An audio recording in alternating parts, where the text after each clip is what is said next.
Start. पश्चिम बंगाल में चुनावों के दौरान और उसके बाद हिंसक घटनाओं का एक लंबा इतिहास रहा है।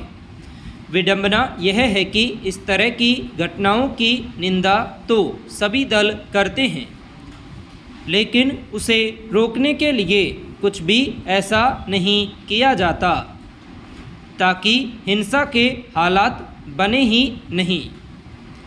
गौरतलब है कि राज्य में इस बार विधानसभा के लिए हुए चुनावों के दौरान कोई बड़ी हिंसक घटना सामने नहीं आई, लेकिन नतीजे आने के बाद जैसी खबरें आ रही हैं उससे साफ है कि हिंसा का सहारा लेने वाले असामाजिक तत्वों को रोकने के मद्देनज़र एहतियातन कुछ भी नहीं किया गया। नतीजतन बुधवार को राज्य में भाजपा के गद्दावर नेता शुभेंदु अधिकारी के सहायक सहित 5 लोगों की हत्या की खबर आई।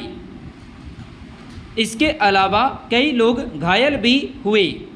पहले से ही वहां इस बात की आशंका लगातार बनी हुई थी कि चुनाव प्रचार के दौरान आक्रामक खींचतान का असर नतीजों के बाद टकराव के तौर पर सामने आ सकता है, मगर ऐसी स्थितियों से निपटने में प्रशासनिक विफलता का ही यह नतीजा है कि राज्य में कई जगहों पर हिंसा और अराजकता के हालात पैदा हुए।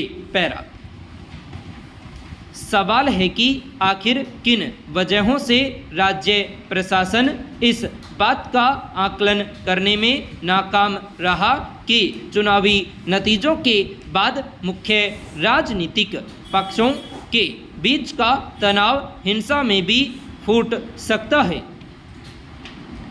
चुनाव के दौरान बहुस्तरीय सुरक्षा व्यवस्था की वजह से शांतिपूर्ण तरीके मतदान संभव हो सका, तो क्या ऐसा बाद में भी नहीं हो सकता था?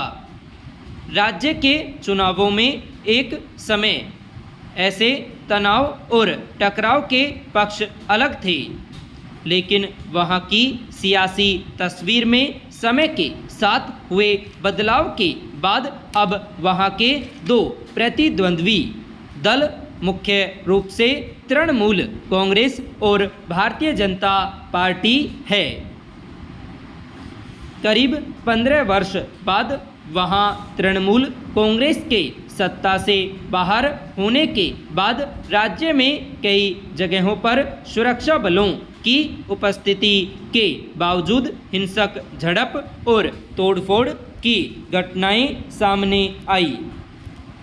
प्रतिद्वंद्वी राजनीतिक दलों के कार्यालयों में तोड़फोड़, आगजनी और उनके समर्थकों तथा कार्यकर्ताओं के घर तक पर हमले की खबर यह बताती है कि राजनीतिक दलों के बीच अपने विरोधियों के प्रति लोकतांत्रिक उदारता दिखाने की औपचारिकता भी खत्म होती जा रही है। अंदाजा इससे लगाया जा सकता है कि हिंसक घटनाओं के 200 से ज़्यादा प्राथमिकी दर्ज की गई और करीब 450 लोगों को गिरफ्तार किया गया, मगर जो काम पुलिस और प्रशासन ने स्थिति बेलगाम हो जाने के बाद किया, अगर पहले ऐसे कदम उठाए जाते तो शायद कई जगहों पर हिंसा को रोका जा सकता था। पैरा यह समझना मुश्किल है कि जो लोग नाहक या फिर प्रतिक्रिया के तौर पर हिंसक गतिविधियों का सहारा लेते हैं वे आखिर क्या हासिल करना चाहते हैं। फिर आक्रामकता और अराजकता का सहारा लेकर ऐसे लोग क्या साबित करना चाहते हैं, यह ध्यान रखने की ज़रूरत है कि लोकतांत्रिक परंपराओं में विश्वास रखने वाला कोई भी व्यक्ति चुनावी नतीजों का विश्लेषण करता है और परिपक्व तरीके से उस पर सभ्य प्रतिक्रिया देता है। अफसोस की बात यह है कि राजनीतिक दलों और उनके शीर्ष नेतृत्व की ओर से अपने समर्थकों को नियंत्रित रखने और लोकतांत्रिक तरीके से विरोध या समर्थन जाहिर करने को लेकर शायद ही कोई संदेश जारी किया जाता है। वहीं स्थानीय प्रशासन भी पूर्व सावधानी के तौर पर ऐसे ठोस कदम नहीं उठाता जिससे अराजकता को शुरू होने से पहले रोका जा सके।